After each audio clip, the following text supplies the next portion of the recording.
Okay, here we go. Stand by. 3, 2, 1, action. Assume nothing. Brash, bald-faced blasphemy. Question everything. I find it extremely hard to imagine. Open your eyes.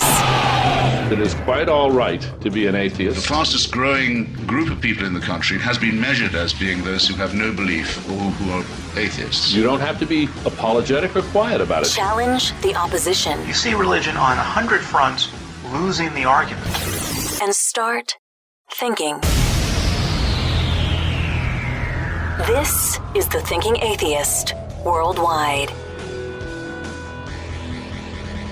We are creatures of knowledge, are we not, my friends? We want to know things. Right? We don't want to take it on faith. We don't want to assume. We want to know. Last January, I did a broadcast called My Date with Google. Turned out to be a really popular show, and I was really happy with how it came out. I think I got a few things wrong, and of course, our listeners were eager to point them out to me, and I appreciate that. I really do. I think one of the things that I'd gotten wrong was we were exploring where the phrase "saved by the bell" came from. And I think the story that we had stumbled upon was the one about the era in human history when people would be buried prematurely. There was a fear of being buried alive, so the coffins would be rigged with these bells, and you could ring the bell if you were awake in a coffin. If you awake underground, you are saved by the bell. Well, I was corrected on that one. The explanation much simpler. It's a boxing term. You're in the ring. Things are going badly. The round ends. You're saved by the bell. There were a few things like that, but overall, it was really an interesting show, and it was a wonderful little exploration into the everyday stuff that we so often wonder about, but we don't really know how and why it happens. That's what this broadcast is, kind of a part 2. January of 2017. The broadcast is called My Date with Google. Why stuff is the way it is. Why do my eyes get puffy and bloodshot when I get sleepy? Why does that happen? I know it happens. Oh, look, his eyes are really red and puffy. He must be really tired or hungover, right? Why does this happen? Why does my dog smell like that when I give him a bath or when he comes in from the rain? He smells like dog anyway, but add water and oh my God. Why does that happen? What's the story on that? When I'm at the gas pump, I have usually 4 choices if you count diesel. Gasoline, I've got unleaded, some mid-grade unleaded, and premium unleaded. What's that about? What does premium gasoline do? Why am I supposed to spend an extra, 30 cents a gallon? Why do college textbooks cost so damn much? What kind of scam are they running? I can go down to Barnes & Noble and buy reference books for 10, 20, 30, maybe $40. I buy a college textbook, $200, $300 a book. What the hell's going on here? We're going to find out in this broadcast. Why do I want to puke when I stick my finger down my throat? What's that about? Why did we evolve so that finger here means puke there? Why does this happen? Why does it hurt so bad when men get kicked in the nuts? You would think of all places on the body that needed insulation, protection, some sort of a muted pain receptor. It would be there. It should have armor on it or something, right? Instead, it really hurts. We're going to find out why on the broadcast today and a whole lot more. So strap yourself in, my friends. Next Tuesday's broadcast is going to be a compelling topic. It's called Religion Screwed Up My Sex Life. What happens when you are taught about human sexuality out of the book of Leviticus? Now, that'll just flat mess you up, right? What happens when you have superstitious ideas informing real-world human sexuality? How bent or broken are your attitudes about your own body, about what sex is or what it should be? All of this speaking to sin and to shame and to self-worth and all these things. We're going to talk about that next Tuesday. And then in 2 weeks, God, Guns, and Glory, Religion and the Military. And if you're a military service person and you have experience with God speak and religious attitudes in the military, I want to hear from you. The email address is podcast@thethinkingatheist.com. This portion of our broadcast brought to you by the Great Courses Plus. Here's a terrific example of education and learning in the 21st century. You have to check out this lecture series by Dr. Stuart Sutherland. It's called Tiktaalik, The Search for a Fishopod. Now, this lecture is part of Sutherland's A New History of Life series at the Great Courses Plus. Tiktaalik is a great answer to the question about how life transitioned from the oceans to land. It's a fascinating discovery that demonstrates what a transitional species is. I mean, it's just proof right there. A remarkable piece of evidence for evolved life on planet Earth. And that lecture is just one of over 8,000 lectures on a host of topics at the Great Courses Plus. Everything from science to history to travel to photography to nutrition to personal finance. Information and education streamed right into our lives, to our TVs, our tablets, our computers, our smartphones, allowing us to expand our minds and know more tomorrow than we did today. Right now, you can sample the whole library for free for 30 days. So check them out. Get a free month of full access to all their courses today when you sign up at thegreatcoursesplus.com/Seth. That's thegreatcoursesplus.com/Seth. Ironically, the first question in our broadcast, our date with Google, is not being answered by Google. But the question is, why do our eyes get bloodshot, get red and puffy whenever we get sleepy? Have you noticed our eyes change? First of all, they get red when we're tired. Why does that happen? And also, they become puffy for some reason. Well, why does this happen when we're sleepy? Instead of going to Google for our next question, I wanted to speak to one of our listeners who might have some expertise on the subject of eyes. And so on the line right now, I have Leah. Leah, thanks for being here. It's good to have you. Thanks. Good to be here. All right. What do you do specifically? Why can you speak to this subject? I have 19 years experience as a certified ophthalmic technician, which is basically an eye nurse. Perhaps you can then answer the questions we've always wondered. Well, at least I've always wondered, and I'm hoping the listeners are at least mildly interested in. But we get sleepy, right? I mean, I've got these dark circles anyway. I look like Lurch from the Addams Family, for Pete's sake. When I get tired, it's awful. But they get puffy and darker when I'm sleepy. Can you tell me why that happens? Well, when we get tired, our eyes become dry because we tend to blink less. And so it's a series of events that occurs that actually brings on the redness and the puffiness. And it most of the time starts with dryness. We only create tears when we're blinking our eyes. The blinking is twofold. First of all, in the blinking motion, the glands inside our eyes, the meibomian glands, create a tear film. And then when we blink, that rubs the tear film across the surface of the cornea. When we're tired or when we're on the computer or when we're reading, it's a natural response to blink less. And so our eyes begin to dry. When that happens, you could say they're hungry. They need more oxygen, more nutrients. And so then the vessels start to expand to overcompensate for this and bring more of whatever it needs to the surface of the eye. And when the eyes are dry, that also causes a residual inflammation, which is seen, as puffiness from the outside. Leah, I had read somewhere that the muscles around the eye are always working, so when I get tired near the end of the day, those muscles get tired as well and they start to sag. Any truth to that? Yes, they can get tired, absolutely. They can get overworked. They can get overstimulated. You may have even sometimes had twitching of the eyelid.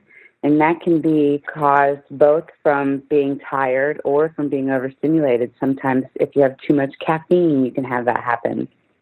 Oh, I've always got too much caffeine. No wonder I'm all screwed up. Now, red eyes can be the sign of some other stuff you've seen a lot in your career. A red-eyed person isn't necessarily tired and or hungover, but there might be some health issues going on? Yes. Red eyes can be signs of anything from something simple, like we talked about, dry eyes, to something much more severe, like infections, allergic infections, viral infections. You can even have pressure inside the eye which if it gets really high, then you can get redness and inflammation on that. And that's a whole nother ball game.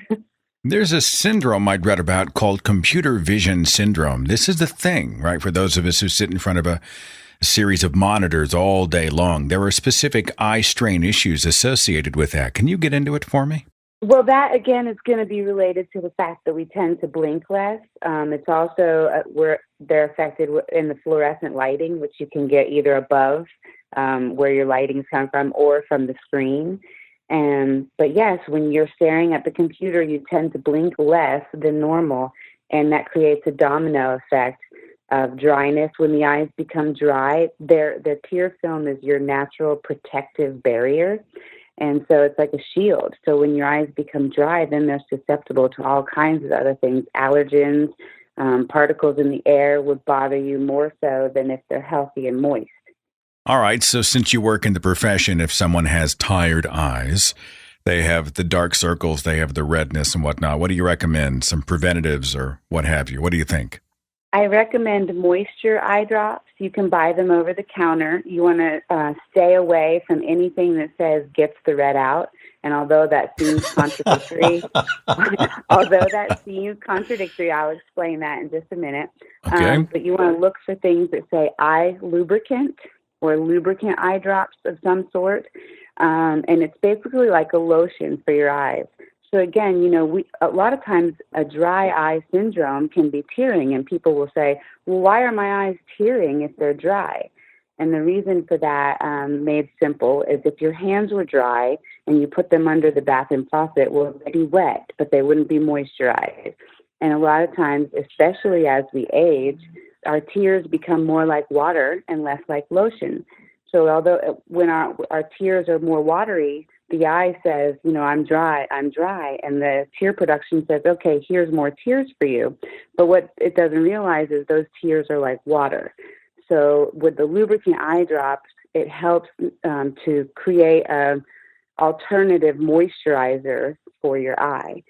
And then the reason why you want to stay away from drops that say gets the red out, although they tend to work really quick, they're not solving the problem. Drops that say gets the red out are a vasoconstrictor, and that means that they constrict the vessels of the eye. They make them small again, so you can't see them. So what happens when the vasoconstrictor wears off? It's almost like your eye's been holding its breath, and so when it wears off, it just goes and takes a big, huge breath, and guess what? Your eyes are red all over again. So now you need this gets the red out drop again, and so it's a circular event that's occurring, and it's not doing anything to solve the problem. One last question regarding the eyes. So I went and did this conference I was up in Kamloops, British Columbia for Imagine No Religion years ago, and I noticed at high altitude my eyes go red. Does altitude trigger the blood vessels to dilate or what? Only because the air is thinner. And so again, it relates back to dryness. And so people will tend to also have drier eyes in the winter months because the air is drier and you're in your house where it's, you have your heaters and furnace running, and that dries the air out. So not necessarily the elevation that's causing it, but the changes to the air around you. Leah, thanks for sharing your perspective and giving us some education on this sort of random Google broadcast, and your experience is much appreciated. You have a wonderful new year, okay? You do the same, Seth. I appreciate being able to share. I was at the optometrist office just like 4 or 5 weeks ago. I guess I could have asked the optometrist while I was there, but I'm at that weird stage where pushing 49, the eyes are changing about every 5 minutes, it feels like. The optometrist says, no, your prescription's not getting worse. Your eyes aren't getting worse. They're just changing. Oh, yeah, that's a nice way to put it. I've noticed something else happening, too, and this just started in the last, 6-8 months. There's like a halo around the lights at night when I'm driving. Street lights, headlights, there's this little glow around all the lights. I'm not sure what that's about. I can still see everything just fine, but there's a little glow over everything. It's like the whole city's in soft focus. It's bizarre. Have you experienced that? What's that about? Speaking of driving, here's something I've always wondered, and I'm sure opinions probably fly over this one. You're at the gas pump. Unleaded, some mid-grade unleaded, premium unleaded. And maybe there's even a super premium, an ultra premium, whatever. For somebody like me who knows jack about cars, what's that about? I just grab unleaded. Unleaded gasoline goes in the car runs, it's fine. All right. Should I be using premium gasoline? Will it give me better mileage? Is it easier on the engine? Should I pay the extra 20, 30 cents a gallon? What's going on there? Google takes us to the site of a hugely popular website of the NPR radio show Car Talk, and they've got a whole page dedicated to the question, premium versus regular, or regular unleaded. And an adjacent page called Myths About Premium Gas. Oh, now we're talking. Let us read on, my friends, and find out what the story is. It starts with an icon that says myth, and under myth it says this: premium gas gives you more miles per gallon than regular gas. Car Talk says, sorry, that's pretty much bogus. Here's why. Each gallon of gas that we pump from our local Quickie Mart is actually made up from as many as 7 different ingredients. The exact amount of energy in each gallon of premium or regular gas will vary from company to company depending on what kind of additives they use. In actual fact, you'll get a greater range of fuel economy between different brands of regular gas than you will between the same manufacturer's regular and premium gases. Finally, here's a nice irony. To increase gas's octane rating, companies add ethanol when they're mixing up a batch of premium fuel. Interestingly, ethanol actually contains less energy than untreated gas, so the net result from the ethanol component is a reduction in your miles per gallon. Other premium additives, however, have the reverse effect and slightly increase your MPG. So, okay, overall premium provides a very slight net increase in miles per gallon, but it's so slight we swear you won't notice the difference. Myth: premium has special or extra detergents in it that are worth the added cost. Car Talk says it's true that premium gas does contain special or extra detergents, but in our opinion, they're of no additional benefit. Our advice is to ignore any sales pitch about the super special detergents that come in the premium grade fuel. These days, all of the gasoline from the major gas companies contain more than enough detergents to keep your engine clean, period. The only reason you might have use for the extra detergents in premium is if you have a noticeably dirty engine and need to scrub carbon and other crud off engine components. And if you're doing that, we'd instead suggest you toss in one of the many fine engine additives. Now, as far as major gas companies, the question is there a difference in the gas between the big names and the El Cheapo gasoline? And Car Talk says there is. Quote, a number of years ago, some of the major auto manufacturers were ticked off with the deposits from gas that met EPA detergent standards. In other words, they were afraid they would take the heat for problems when their customers' engines clogged up from the twigs and dirt that was getting deposited on their fine handiwork. So they'd set their own guidelines, which they call Tier 2. All the gas from the major gas companies meets the Tier 2 standards. The gas at your local Quickie Mart probably does not. The difference? In some tests, after about 10,000 miles, there was a minor amount of crud buildup on engine components that ran exclusively on Quickie Mart gas. Do we think it's an issue? Not really. But would we advise running your car for 100,000 miles only on Quickie Mart gas? Not if you're concerned about the longevity of your vehicle.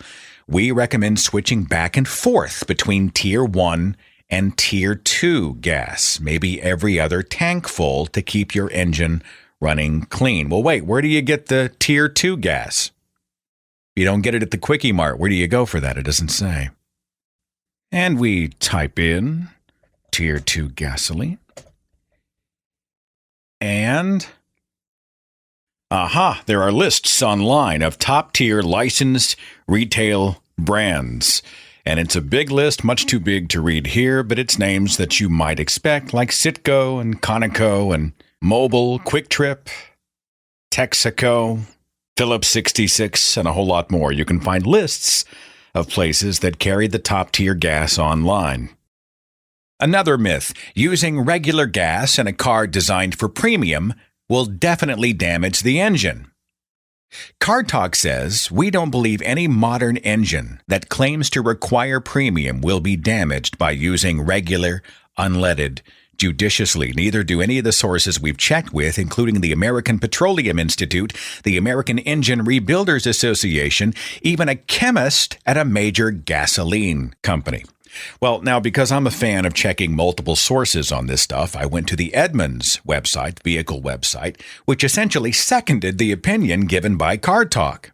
There was an article posted about this March the 28th of 2016. It's titled, Save Money and Stop Buying Premium Gas. Well, that's a surprise. Here's a question about cars I've always wondered, though. When you fill up the gas tank, you're going to fill it up and that nozzle clicks because the tank is full. But you just know there's a little more room in that tank. You know you could squeeze a little more gasoline in there, and that would be just a few more miles that you could drive without having to go back to fill up the tank again. Are we harming our vehicles by topping off the tank? I'm guilty of this. I'll just sit there and click that thing until I've got gasoline almost spilling out of the tank. Am I harming my vehicle with those few extra ounces of fuel? Well, Google takes us to the How Stuff Works page, which informs those of us who top off our tanks that we're not as smart as we think we are. While you may be tempted to add a little more gas to your car to round off the dollar sale, even at the risk of overfilling the tank, this is one instance when you shouldn't go with the flow. The article says topping off the gas tank isn't just bad for the environment, according to the Environmental Protection Agency. It's also detrimental for your wallet, because the gas nozzle automatically clicks off when your tank is full. Topping off can result in your paying for gasoline that's fed back into the station's tanks via the pump's vapor recovery system, which prevents gas vapors from escaping into the air and contributing to air pollution. In fact, topping off might even foul up the mechanism and cause not only a gas pump failure, but also a potential air pollution problem, plus evaporation from the spillage of gas from overfilling, which you've paid for, by the way, contributes to bad ozone days. It's harmful to breathe, and it's a source of toxic pollutants such as benzene. You also need some wiggle room in your gas tank to allow gasoline to expand. Otherwise, the additional gas could evaporate into your car's vapor collection system and damage it, leading to a vehicle that runs poorly and has high gas emissions. So if I top off my gas tank and the constant forcing of liquid gasoline into the charcoal canister actually ruins the canister, I just cost myself at least $300 to replace it, and as long as it's damaged, I have a less efficient vehicle. Note to self, do not top off the tank. Sounds like good advice. Do you like to go bowling? I used to be pretty good. You know, I started out when I was a kid in a bowling league with my sisters. And, you know, we had the bowling shirts and the patches and all that stuff. And we would go every week after school and we would go bowl in a league. And I'd play from time to time. Used to be pretty good. You know, I wasn't the dude from The Big Lebowski, but I was pretty good. I always wondered, though, you get a strike, right? In my book, any strike's a good strike. But if you make a strike from the wrong pocket, they call it a Brooklyn. What's that about? Why is it a Brooklyn? Now, for the 3 people in the audience who don't know what I'm talking about, you don't make a proper strike in bowling by hitting the head pin dead on, straight on. It's just a recipe for disaster. All right, you're going to get a split in many cases, which is why you see bowlers purposefully curving the ball into the pocket. Now, for right-handers, the pocket's between the 1 and the 3 pin. For lefties, it's between the 1 and the 2, okay? And there are few feelings in this world, trust me, few feelings as satisfying as watching the explosion of bowling pins producing a strike after you have hit the pocket. It feels so good. But if I'm a righty, all right, I'm a right-handed bowler, and my ball crosses over the head pin and strikes the pocket between the 1 and 2, right? It strikes on the left side of the pins. People say, Brooklyn. What's that about? Well, the Wikipedia page of bowling terms and a website called Epic Bowling provide the explanation. We actually don't know when the term Brooklyn first appeared. In bowling lingo, it's widely believed that the term started with a rivalry between New York and New Jersey bowlers. There would be a New Yorker there, and he'd throw a strike ball, and the ball would cross over, hit the pocket on the wrong side. He would be jeered by the other bowlers and by the opposing teammates who said, "Hey, you crossed the river into Jersey." Sorry, I can't do a Jersey accent, but I'm trying to take you into the moment. Hey, you crossed the river into Jersey. I can't do it. In response, if a New Jersey bowler would make a wrong side strike, well, they'd say he landed in Brooklyn. And apparently, even today in New York or Long Island, you can hear not only the term the Brooklyn strike, but a Jersey strike. And so rolls the bowling story that has since become a legend. Hey, as long as the pins fall down, we don't really care, right? We don't care. My next two questions on our date with Google have to do with vomit. Now, hang on. Hold on. Don't leave me. Don't leave me. I'm not trying to be disgusting. I'm not trying to drive you away. I'm trying to be practical here, okay? Perhaps what you and I might be able to learn might help to prevent future instances of upchuck, the purge, the hork, the Technicolor yawn, tossing the sidewalk pizza, the toilet tango, praying to the porcelain god, greeting your guts, burping to the 10th power. Let us press forward, my friends, and find out, why do we have a gag reflex when we stick a finger down the back of our throats? What purpose does this serve? Well, the gag reflex is also known as the pharyngeal reflex. According to Live Science, this laryngeal spasm is a contraction of the back of the throat. And that contraction in the back of our throat is triggered when an object touches the roof of the mouth, the back of the tongue, the area around the tonsils, the back of the throat. This is not news to us. We feel it, right? Just stick a finger back there and you have a gag reflex. Well, apparently the gag reflex helps to keep us from choking. It also helps us when we are infants. It helps us to moderate the transition from liquid food to solid food. Now, our brains are always on the lookout for objects that might harm us. When we're babies, if the brain detects something that's too, say, chunky for the infant stomach to digest, the gag reflex kicks in. And this diminishes starting about 6 to 7 months old. We carry the reflex with us, though, when we're adults, to a degree anyway. And this presence of unusually large objects in the throat, or the positioning of something that appears to be going down the wrong pipe, it activates a region of our brains called the nucleus tractus solitaris. And that causes the throat to just hit the reject button. It's a protective mechanism to keep us from ingesting something that might harm us, that we cannot digest, or perhaps something that might block the windpipe. Fine. But while we're on the subject of vomit, why do we get nauseous when we get dizzy? What can nausea possibly do for us in that scenario? What's the explanation for things like motion sickness and car sickness and the queasiness that inevitably comes after too many spins on the merry-go-round? Why do we get sick when we get dizzy? Well, Google takes us to the science section of How Stuff Works, which explains it like this. We've all heard, and we probably already all know, that dizziness is linked to the inner ear.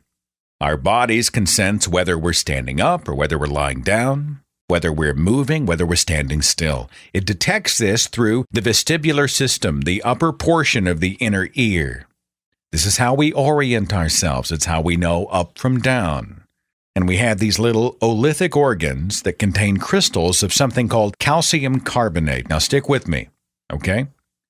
The crystals are attached to hair-like sensory nerve cells that are oriented in different ways inside the ear, and there are various canals that have fluid, and that fluid is called endolymph, all right? The fluid encases the hairs, so you've got crystals attached to hair-like sensory nerve cells, and the nerve cells are in a fluid that moves when we do.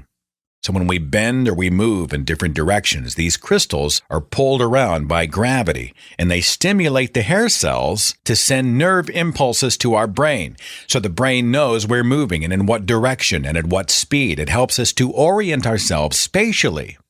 So now you start spinning. And you're spinning around and around and around and around and around, and the brain is being sent this information. Hey, we're spinning.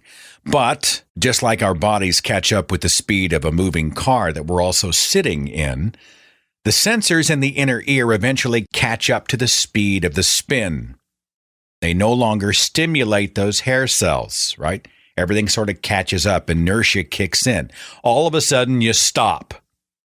But the inertia of the hair cells continues to send the motion signals to your brain. Your brain in some ways still thinks you're spinning. And it takes a bit for the endolymph to stop moving in your inner ear. It takes time for it to stop sending signals to your brain, for that communication of motion to stop. It takes a while for the brain to figure out, hey, you're no longer spinning, and so you are disoriented. You are essentially physiologically confused. Fine. Why do we throw up? Why do we get nauseous when we get too dizzy? Well, there's a lot of stuff out there on this, and most of them are just theories. The most common hypothesis is that the nausea thing is a defense mechanism against neurotoxins. It is theorized that a dizzy brain might suspect that you're hallucinating. And you might be hallucinating because of something that you ingested. This seems like a stretch to me.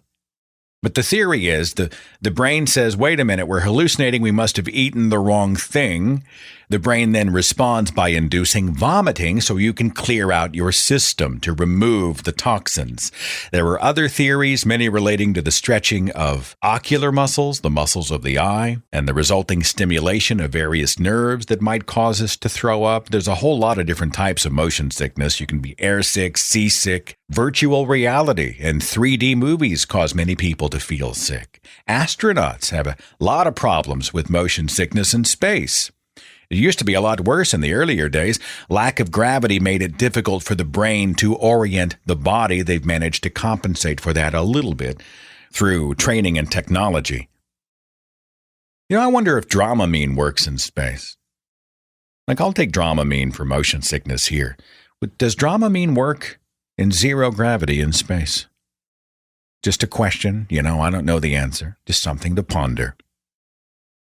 Here's a question I've wondered about for a long time. I would wager you've wondered at times yourself. The dog gets a bath, or the dog comes in from outside after it had started raining. Why does the dog suddenly smell like that? What strange chemistry is causing this odor? Why is it so pungent? Why is it so pronounced? What's going on? Well, let us get our science on, my friends. As we consult the oracle, Google takes us to the American Kennel Club website, and that has a link to an explanation by the American Chemical Society, and that explanation goes something like this. There are microorganisms that live on dog fur, specifically yeast and bacteria, and this yeast and bacteria emits really smelly, quote, volatile compounds, whatever that is. So these microorganisms exist on the fur. We bathe the dog. The water is then introduced, and that liberates these microorganisms from the surface of the fur. They become airborne, and that's why the nasty dog smell finds its way to our noses so much easier. Google also takes us to the site compoundchem.com, which also tells us that some of the chemical compounds are not necessarily that stinky on their own, but when the water's added, then they really become pungent. It's like a catalyst of some kind. The water becomes part of a chemical reaction. After the bath, the air directly surrounding the dog immediately becomes more humid. I'm trying to picture like a humidity force field or something around the dog. But the air directly around the dog is more humid air, and that can carry a higher concentration of these smelly molecules. which of course intensifies the look on our faces when little Fifi wants to rub up against us right after a bath, okay? iHeartDogs.com tells us that some breeds, specifically breeds in the hound group, have more oils in their coats than other breeds do, and they might emit a stronger wet dog smell than other breeds. So if you have some kind of hound, it might be worse. Stinky microorganisms breaking free, flying forth from the fur, released into the air and into our noses, thanks to a little chemistry and the liberating force from the faucet. Couple of quick side notes. There's a chance a smelly dog might not just have microorganisms on the fur, they might be suffering health problems. According to PetMD, you want to check the skin folds on your dog, where the skin kind of folds on itself. Check that and make sure it's clean. Dogs are often prone to skin infections, which can produce a bad smell. Bacterial ear infections and yeast infections in the ear are common, especially in dogs that have long, droopy ears, so keep an eye on that. The anal glands or anal sacs might be impacted or infected, and they might need to be expressed and treated. Mouth odors or bad breath might be a sign of a bad tooth infection. It might also indicate kidney disease or diabetes. So if you're confronted with a particularly smelly dog or an unusual smell that you haven't noticed before, it might be time for a checkup at the vet's office, just FYI. Here's a related story about dog smell, and I mean dogs actually using their noses to smell. CNN just posted a fascinating article in February of 2016 titled, "Meet the Dogs Who Can Sniff Out Cancer Better Than Some Lab Tests." Dogs sniffing out cancer. The article talks about Lucy, who's a mixed breed. She's part lab, part Irish water spaniel. Lucy's been trained to sniff out bladder, kidney, and prostate cancer. She's part of this big clinical trial where a British organization called Medical Detection Dogs has 8 dogs which sniff out 3,000 urine samples from National Health Service patients. Now, dogs' noses are hugely sensitive. They have 300 million sensors compared to the piddly 5 million in human noses. Dogs also have extra help. They have a second smelling device in the back of their noses, so it's a 1-2 punch of olfactory detection. Well, Claire Guest is CEO of Medical Detection Dogs, and she has a fox red Labrador named Daisy. And Daisy kept staring at her. This is a few years ago, right? Daisy kept staring at her and nudging into her chest and paying attention to this particular part of her body, what's going on. And finally, Daisy went and got a checkup. Turns out she had breast cancer, and she highly suspected that Daisy knew it before anybody else. She said the dog may have saved her life. Well, Lucy has a pretty good track record as well in these tests. Apparently, she's 95% accurate in the urine cancer detection trials. That's better than some lab tests. Researchers are watching the test results closely to make sure the dogs are indeed detecting cancer and other health problems and there are not other factors in the body coming into play. I just thought it was cute. Lucy, right? The cancer-sniffing dog Lucy was once called a failure. She had been entered into guide dog school and she had failed miserably, but her people didn't give up on her, and it looks like she might be on the sniffing edge of some very promising medical advances. Last thing on dogs, before I move on to our next subject, why do they do that thing with their back leg, that scratching motion with their back leg, when you scratch on one specific spot on their tummy? It's a reflex. They can't help it. What strange magic is that? Well, Google takes us to Animal Planet, which explains what is called the scratch reflex. The scratch reflex, a completely involuntary reaction, which might explain why the dogs themselves kind of look puzzled when it happens. Like, hey, what's going on here? How come I'm scratching? There are nerves on your dog's belly and what's commonly called the saddle area, nerves under the skin that connect to the spinal cord, and these nerves signal an irritation, like an itch or the crawling of an insect on the body. And when the nerves detect that and send the signal upward, the leg muscles kick in to get rid of the irritant. Popular science tells us that this scratch reflex is a way for animals to protect themselves, especially against insects that might carry diseases. The reflex is not too unlike the reflex in humans. When we touch a hot stove, our hands will jerk back immediately, involuntarily. It's a reflex.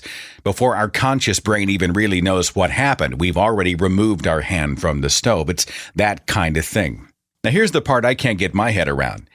If you scratch a dog in the saddle area, and they begin that thing with the leg, we are both the source of the scratch and the itch. It's a weird paradox. It is a wonder our dogs have not completely descended into madness. Why do we call alcoholic beverages spirits? We've all seen the sign in front of the liquor store, right? It says wine and spirits. What's spirit? What's a spirit? Well, the term spirit refers to a distilled beverage that contains no added sugar and has at least 20% alcohol by volume. That's a spirit. Distilled beverages that are bottled with added sugar and added flavorings, those are known as liqueurs. Distilled beverages generally have an alcohol concentration higher than 30%. Beer and wine, which are not distilled, are limited to a maximum of about 20%. So the spirit is a distilled beverage that contains no added sugar and has at least 20% alcohol by volume. Our Google search takes us to the website Drinking in America. Wait a minute. Spirits are not an American phenomenon. Spirits around the world, right? But let us proceed. The explanation from Drinking in America is we don't really know for sure, but the theories include this. Middle Eastern alchemists were trying to create medical elixirs. And they gave off this vapor during the distillation of these elixirs, and those vapors were called spirits. Another theory is that 12th century European monks believed the spirit was removed from the mash during distilling. And apparently to this day, some European rye whiskey drinkers still pour out the first shot onto the ground so that the angels can have the first drink. Or perhaps the imbibing of alcohol simply raises one's spirits. That sounds extremely weak. Let's dig a little deeper. Scientific American did a blog on this in October of last year.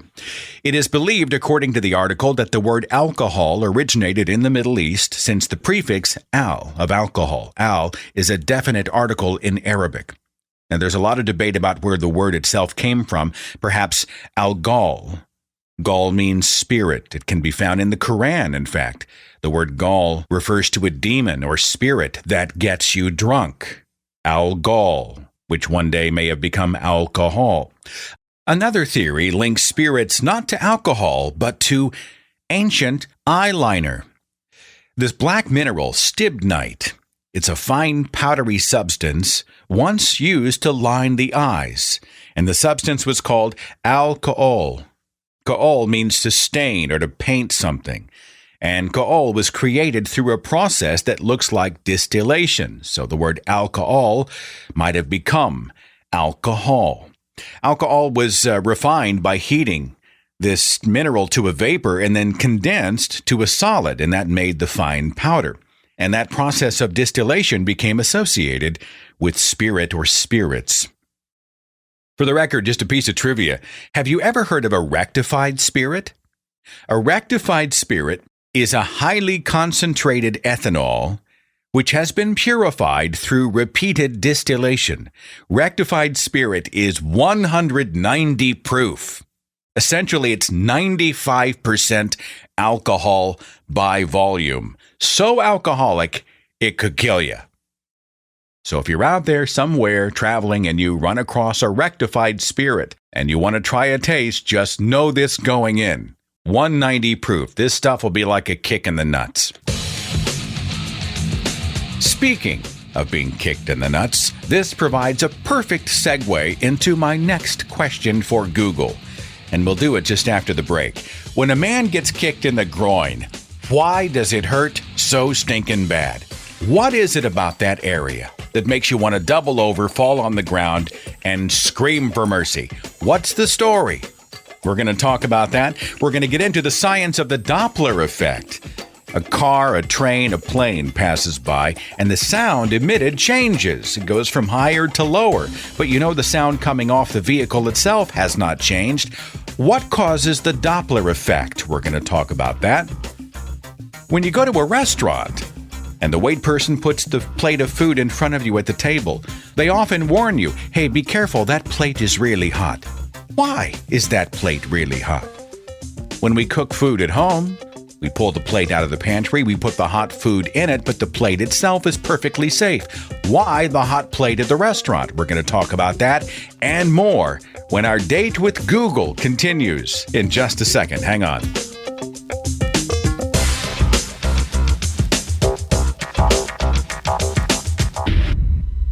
It was the summer of 2015. I had just received the first copies of my book, Sacred Cows, and I was signing them and I was shipping them out to some of our advanced purchasers.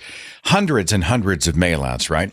I was able to do that from my home office without hassling with rolls of stamps and postage meters and trips to the post office, without any of that, thanks to Stamps.com. With my own computer and printer, I just logged on, I entered the information, printed the postage label, and I was done. Today, everything you can do at the post office, you can instead do at your own desk with Stamps.com. Stamps.com even has a digital scale that plugs right into your computer's USB port, so you can accurately calculate postage instead of overestimating, which is so often what we do, right? Well, I don't want to be short on postage, I'll add extra. You don't have to waste that money anymore. A fantastic option for anyone and everyone who does anything by mail. Right now, when you sign up with Stamps.com and use my code, Seth Andrews, you get a special 4-week trial and a $110 bonus offer, including postage and that awesome digital scale I was talking about. So don't wait. Go to Stamps.com. Before you do anything else, click on the microphone at the top of the homepage and then type in Seth Andrews. Stamps.com. Enter Seth Andrews. Stamps.com. Never go to the post office again.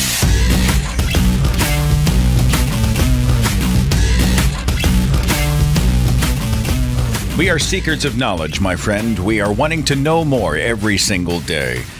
And as such, our date with Google continues. These are always fun shows to do. Random stuff we may have wondered about, stuff that we encounter in our everyday lives, finding the answers to the questions that vex us. That's what this rather lighthearted podcast is about.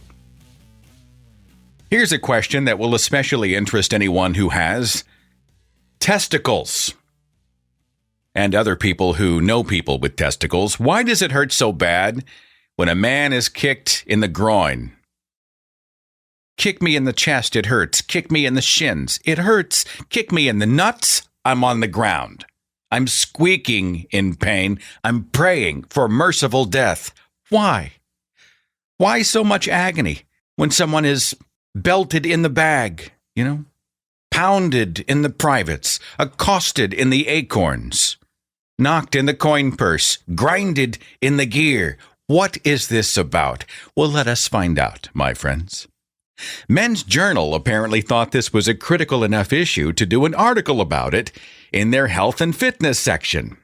And I will read it for you verbatim. Here's an obvious fact. Groin kicks are horrendously painful. The nausea, tears, and collapse might seem like overkill, but they're actually ways your body is trying to improve the situation. This is actually a defense mechanism by the body to reduce the painful sensation, says Dr. Mohammed Mirza, founder of erectiledoctor.com. Oh, some people are going to visit that website. The details of your physiological response to a groin kick might be the last thing on your mind when it happens, but knowing a little more about what your body's doing could encourage you to prevent these kinds of injuries in the future and better address the ones that are inevitable. When a man gets hit in the groin, his body goes a little crazy. Signals get launched up to his brain at about 265 miles per hour. Oh, I think it's much faster. Giving it notice that something's wrong. A neurotransmitter called substance P is also released by the testicles to indicate the need for pain relief. The signals that reach the brain trigger several processes. Endorphins, our body's natural pain relievers, are released to mask some of the hurt. Unfortunately, higher levels of endorphins cause a drop in oxygen levels, which can lead to a pounding headache and nausea. For some men, a part of the brain called the cervical sympathetic ganglia is also activated, resulting in tearing up or crying. The inner ear may get in on the action too, creating a change in fluids that results in dizziness. In addition to all of this, the brain is simultaneously sending signals back down to the groin and abdominal area to let you know you're in pain down there. Signals are sent to the abdominal region because that area shares pain receptors with the groin. Some of these signals are what make you want to grab your stomach, bend over, or lie on the ground in the fetal position. The abdominal pain, paired with possible nausea and dizziness, can sometimes cause vomiting. Increased heart rate, sweating, and higher body temperature are other common responses to this kind of injury. Basically, your body's going insane, all probably an attempt to tell you to never get hurt like that again. From an evolutionary perspective, our bodies are designed to react very intensely to any kind of trauma in that particular anatomy, says Mirza. Remember that the next time you're folded over and ready to vomit. While trauma to your family jewels is going to be painful no matter what, there are a few steps you can take after the fact to reduce the effects, and the article continues. Number 1, lying down. Lying down flat on your back can reestablish proper blood flow to the brain, relieving headache and nausea, and deactivating the sympathetic ganglia. This position can also help relax the groin ligaments and other muscles that were seizing up. Number 2, hydrate and cool off. Move to a cool place. And hydrating is also important because all that tearing, sweating, vomiting, and the increase in body temperature can leave you low on fluids. People vomit that much after getting hit in the nuts. Mirza also recommends over-the-counter pain relievers, particularly those that can help reduce inflammation. Number 3, see a doctor if the pain persists. If the pain resulting from a groin injury is persistent, if there was serious nausea, vomiting, or fever, or if there are obvious signs of trauma like bruising or swelling, it's a good idea to seek medical attention. In serious cases, groin hits can cause testicular torsion, a twisting of the testicle, rupture, and can even threaten your fertility. This level of injury should be regarded as a medical emergency. Oh, you think? And the article finishes. Of course, even better than any remedy is avoiding these injuries in the first place. Although you probably survived plenty of nut shots in the past, it's not something to take lightly. This means that if you're playing a sport or doing any activity that could lead to a forceful strike below the belt, be smart and wear a cup. You might think it's awkward or uncomfortable, but it's really nothing compared to what you could face otherwise. So there you have it, my friends, the science of the scrotum. Electile Doctor, I'm still stuck on that website. It made me remember a conversation I was having recently with a buddy about those erectile dysfunction commercials you see on television, you know, Viagra and Cialis and whatnot. I just think it's interesting how that stuff is marketed. I mean, it's really ingenious, but if you ever see one of those TV commercials, tell me if you don't notice a few things about them. First of all, obviously, the woman is always gorgeous.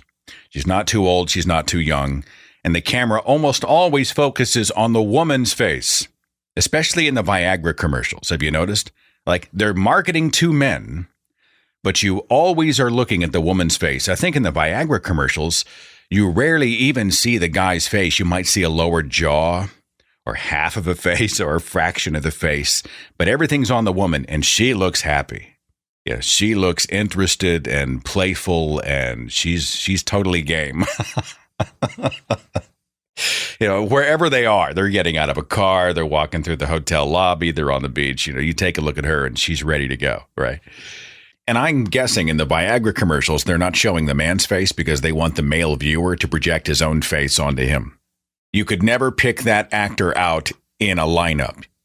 You only see fragments. You only see pieces so that you know that it's a middle-aged man, but that's all you get. And I think this is an attempt by the marketers to get you to project yourself onto this. You could be that guy getting out of the car, walking through the hotel, being on the beach with a woman who is oh so gay.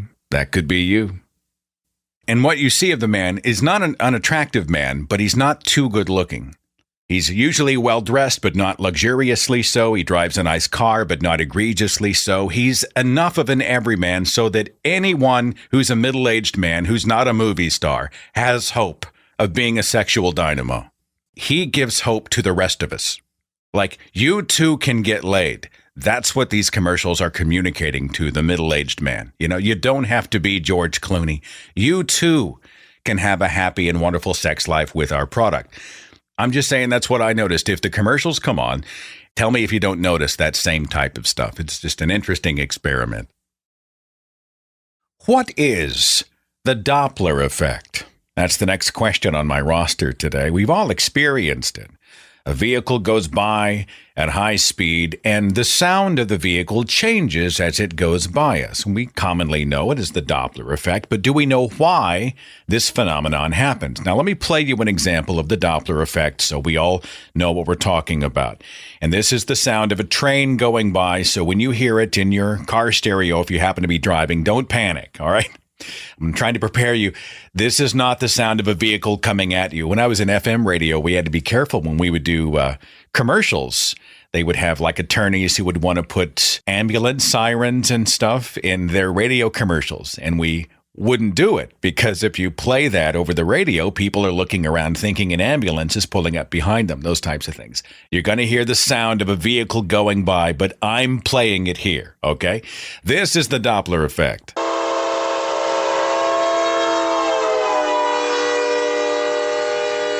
It's an interesting little piece of physics. Why does it happen? Well, our date with Google takes us to the site Science World.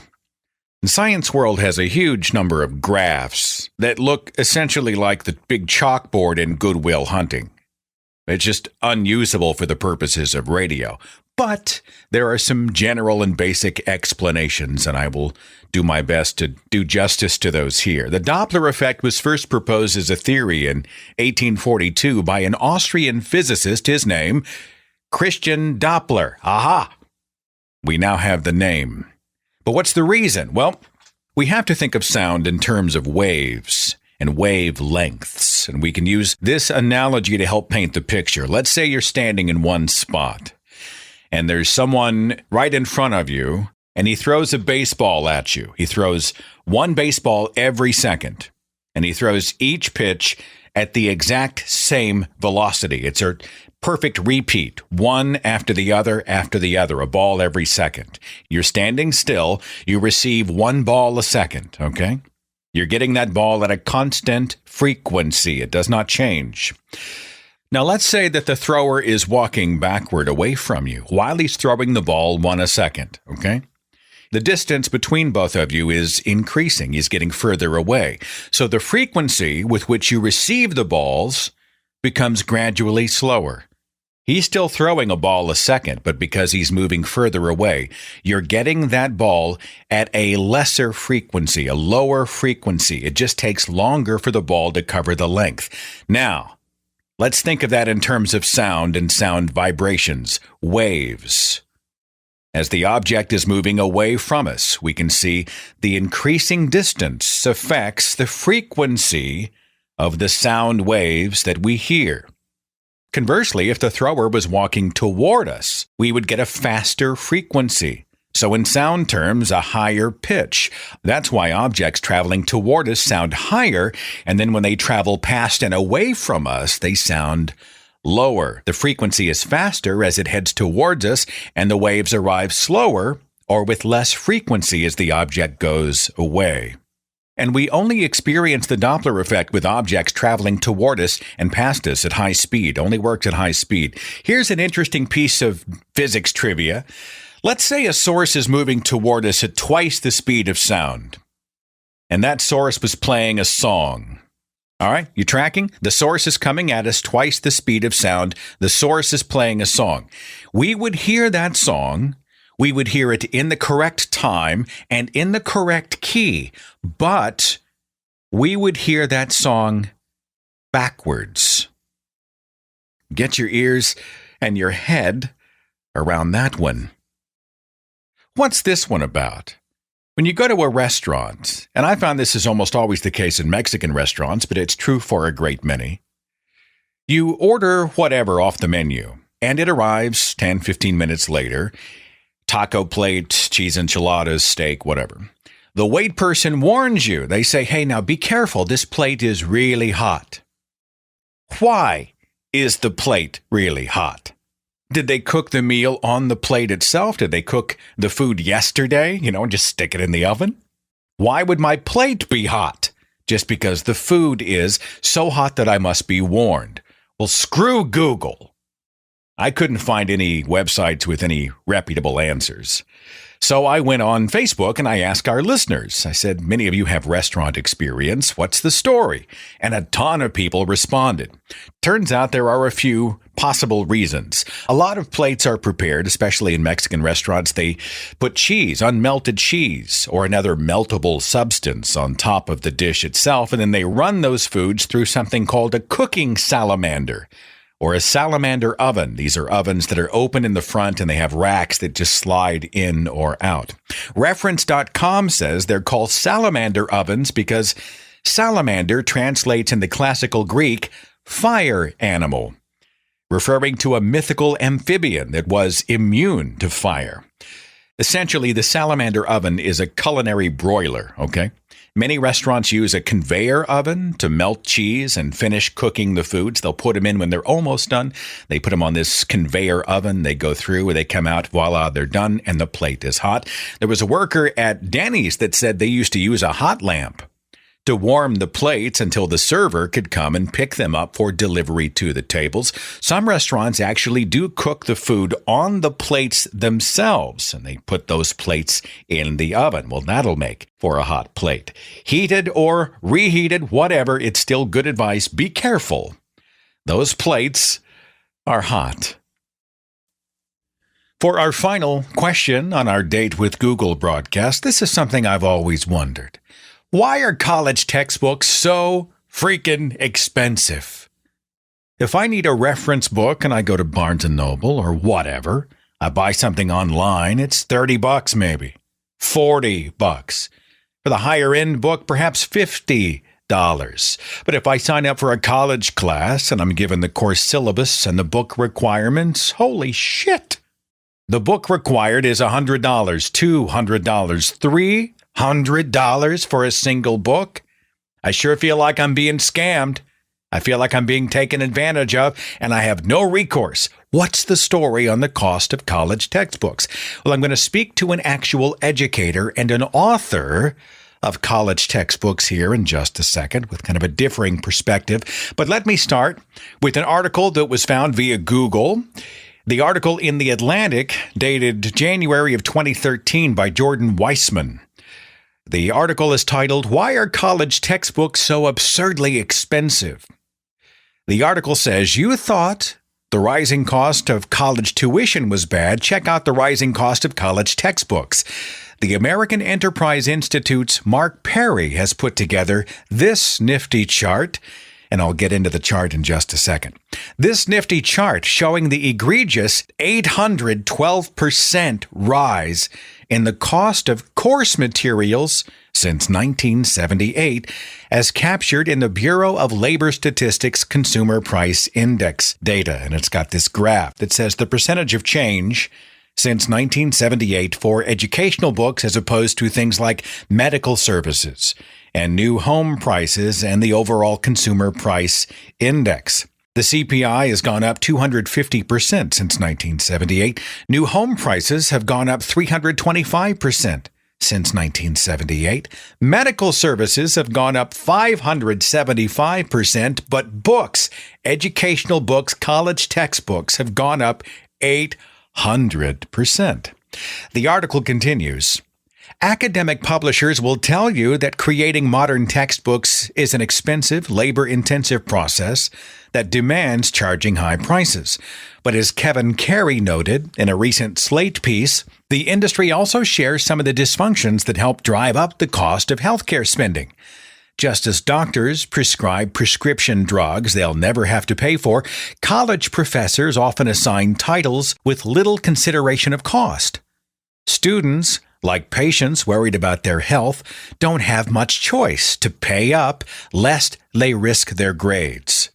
Meanwhile, Carey illustrates how publishers have done just about everything within their power to prop up their profits, from bundling textbooks with software that forces students to buy new editions instead of cheaper used copies, to suing a low-cost textbook startup over flimsy copyright claims. And that has consequences for students. According to the National Association of College Stores, the average college student reports paying about $655 for textbooks and supplies annually, down a bit from $702 4 years ago. The NACS credits that fall to its efforts to promote used books, along with programs that let students rent rather than buy their texts. But to put that $655 in perspective, consider this. After aid, the average student at a 4-year public college spends about $2,900 on their annual tuition, according to the College Board. We're not talking about just another drop in the bucket here. AEI's Perry writes he's confident open educational resources made available via the web will eventually topple traditional textbooks, just as Wikipedia killed off the encyclopedia. The difference is that nobody I know ever had a college professor who said, "If you don't read Britannica, you'll likely fail this class." If we ever want to bring the cost of these books under control, the faculty need to tune into the problem. And again, that is an article in The Atlantic titled, "Why Are College Textbooks So Absurdly Expensive?" Well, I wanted to also speak to an actual author of college textbooks and an educator with a perspective on the subject. Dr. Donald Prothero is a geologist and paleontologist. He is also an educator, and he has done some writing, an actual column. Was it on Skeptic Blog? Where was the column posted, Dr. Prothero? Yeah, it was on Skeptic Blog for many years, and that changed its name, and I contributed for a little bit longer, but lately I've been too busy for it. So about college textbooks, because, $300 for a college textbook. This is the part where all of us raise our hands and say, this is a scam. They're taking advantage of the common people. We poor students can't afford $300 for a book. Somebody somewhere is getting rich. But according to your column, we may have gotten this wrong. So, Dr. Prothero, help flesh this out. Why are college textbooks so much more expensive than, say, a reference book at Barnes & Noble? It's all about the market, basically. It's simple economics, and it depends on how many copies are sold and how expensive it is to make the book and how much they can anticipate the book will sell over a certain window of time is how the price is determined. And so what goes into this problem is the fact that 30, 40 years ago, when I was an undergraduate, certainly in the 1970s, people did not recycle their textbooks. They basically kept their books. I still have my physics book and my calculus book and my chemistry book. They don't go out of date. In fact, I have nearly all my old college textbooks, and there was no real market for selling used books, and there were very few used books for sale in the college bookstore anyway.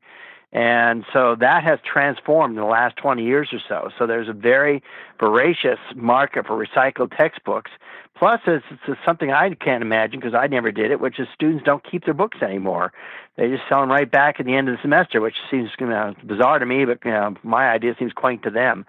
And so what's happened is that the number one factor that's changed the pricing is recycling of textbooks. They go into the recycling thing almost as soon as the first edition comes out. Within the first 6 months after the first printings are out, used books start going into the system, and within about a year and a half, there are way more used books being sold than there are new books.